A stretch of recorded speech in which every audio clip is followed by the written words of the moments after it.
तो साल था 2016 जब DCEU ने अपनी कुंडली में एक और ग्रहण लगा लिया था द सुसाइड स्क्वाड रिलीज करके, जिसको ऑडियंस ने वैसे ही ट्रीट करा जैसे कि इंडियन गवर्नमेंट पाकिस्तान को कर रही है। अब इस मूवी का ना चलना बहुत सारे रीजंस पे डिपेंड करता है, जैसे कि सबसे पहले तो ये DCEU की फिल्म थी, फिर दूसरा कि ये DCEU की फिल्म थी, और लास्टली कि ये DCEU की फिल्म थी।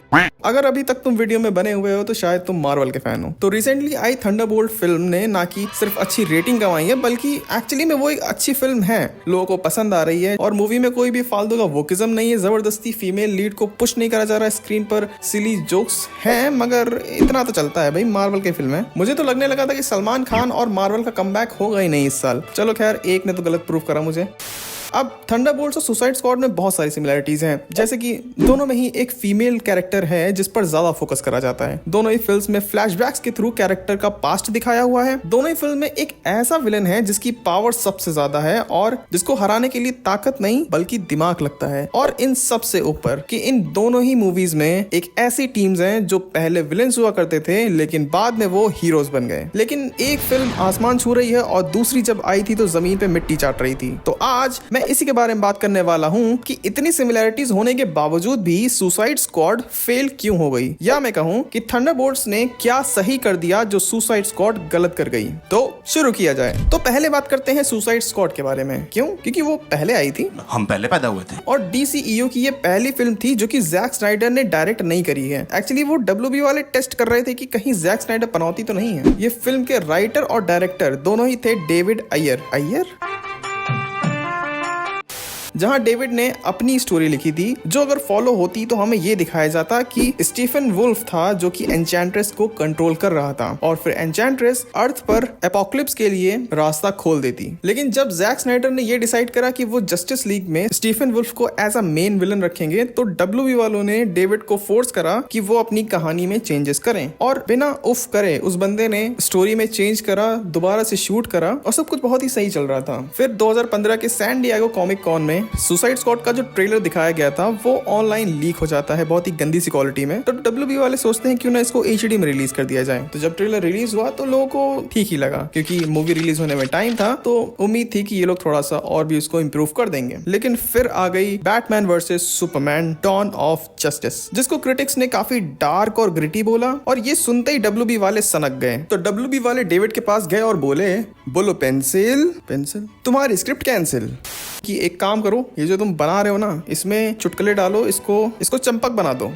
और WB वालों ने वैसा ही करा। एक दूसरी कंपनी के पास गए जहां पर सिर्फ ट्रेलर्स एडिट होते थे, उन्होंने इस पूरी फिल्म को उन्हें दे दिया और बोला इसको पूरा फंकी और वो पॉप स्टाइल वाला लुक दे दो। तो जो सुसाइड स्क्वाड का सबसे पहला ट्रेलर आता है जिसमें कि तुम ये सब देख रहे हो, जितना भी ये ग्राफिक्स अलग से चमक रहा है, ये सब वहां से एड ऑन हुआ था। और इस फिल्म को स्पेशली फनी वे में एडिट करा गया था ताकि ये रिजेंबल करे गार्डियन ऑफ द गैलेक्सी से, जो कि 2014 में आई थी। और इसीलिए तुम इस मूवी में देखोगे बहुत सारे सॉन्ग्स यूज हुए हैं जो कि अच्छे थे, सॉन्ग्स बढ़िया थे। देखो जो भी कहो यार, मूवी भले टट्टी थी लेकिन सॉन्ग्स बढ़िया थे। पर इतना कुछ करने के बावजूद भी मूवी कुछ खास चली नहीं, बावजूद इसके कि इस फिल्म की कास्ट बेस्ट थी उस टाइम के लिए। और ये मैं चीज इसलिए बोल रहा हूँ क्योंकि DC ने कभी भी अपनी कास्ट के साथ कभी भी कॉम्प्रोमाइज नहीं करा है, हमेशा वो टॉप के एक्टर्स लेकर आया है, स्पेशली उन लोगों को जिन्हें लोग जानते हैं। इस फिल्म में ही देख लो, Will Smith, Margot Robbie, Jared Leto जैसे एक्टर्स ने कैरेक्टर्स प्ले करे हैं, और सिर्फ प्ले ही नहीं करे बल्कि डेडिकेटेड थे वो इन रोल्स के लिए। जेरेड लीटो ने अपनी आईब्रोज तक शेव करी थी।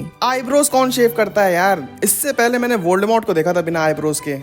मेथड एक्टिंग बोलते हैं बाय द वे उसको। पर WB वालों को ये सब कहाँ दिखाई देता है, वो तो बस अपनी चलाते हैं, पता नहीं कंपनी चला रहे हैं कि ठेला।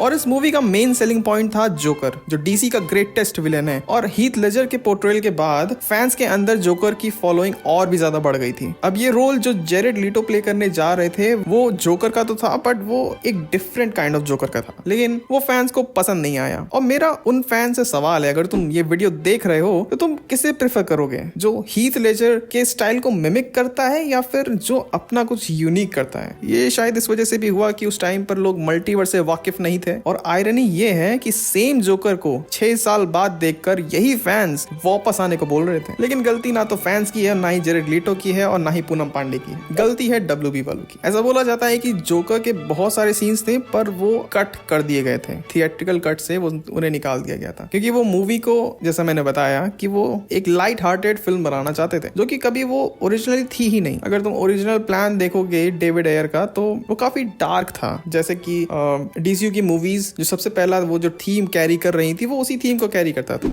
ये तो वही बात हो गई कि सालों साल लोगों को मारने के बाद हिटलर जीवन बीमा पॉलिसी बेच रहा है घर घर जाकर।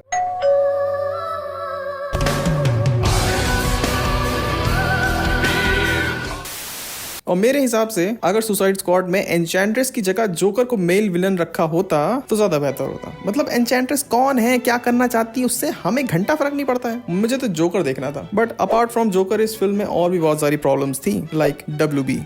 और अगर सब कुछ ठीक भी होता ना, तब भी इस मूवी का चल पाना बहुत मुश्किल था, क्योंकि ये मूवी आई थी 2016 में, जब जियो रिलीज हुआ था। और उस टाइम पे कोई भी विलन्स के ऊपर मूवी नहीं बना रहा था। हमें सबसे पहली जो एंटी हीरो मूवी भी है ना, वो 2018 में देखने को मिली है, वेनम। वो एज थी हीरोज की, सुपर हीरोज की। अब अगर तुमने थंडरबोल्ट नहीं देखी है तो जाकर देखो अपने नजदीकी टेलीग्राम पर। जस्ट किडिंग, ना गलत बात। Say no to piracy and yes to dream 11।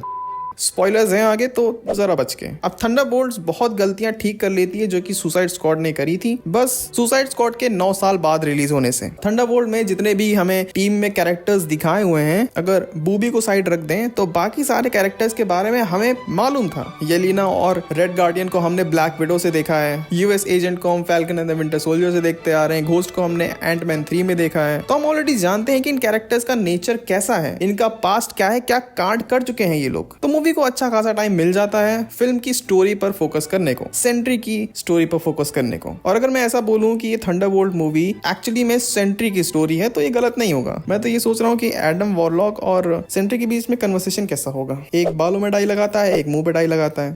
Suicide squad force करती है ऑडियंस को कि वो इन कैरेक्टर्स को लाइक करें, इसीलिए मूवी में तुम्हें सिली जोक्स मिलेंगे, जोक्स जो कि इन कैरेक्टर्स को सूट नहीं करता है। थंडरबोल्ट्स में भी जोक्स हैं, पर वो सिचुएशनल हैं और सीन में ब्लेंड हो जाते हैं। और सबसे बड़ा डिफरेंस जो रहा वो ये कि थंडरबोल्ट का कुछ नतीजा निकला है मूवी के खत्म होते होते। एक टीम की वो रिप्लेसमेंट बन गए हैं और आने वाले फ्यूचर के लिए बहुत सारी पॉसिबिलिटीज भी ओपन हो गई हैं। ऐसा फील होता है कि हाँ, कुछ प्रोग्रेस हुआ है। और देख के तो ऐसा भी लग रहा था कि मार्वल अब थोड़ा टाइम मैनेजमेंट सीख गया है और वो चीजों को जल्दी जल्दी करना चाहता है। क्योंकि अगर तुमने इसका पोस्ट क्रेडिट सीन देखा है, सबसे लास्ट वाला, तो वो एक्चुअली में बहुत लंबा था। सारे कैरेक्टर्स काफी सही लग रहे थे थंडरबोल्ट्स में, लेकिन ये बाकी को तेरे नाम वाला हेयर कट क्यों दे दिया है।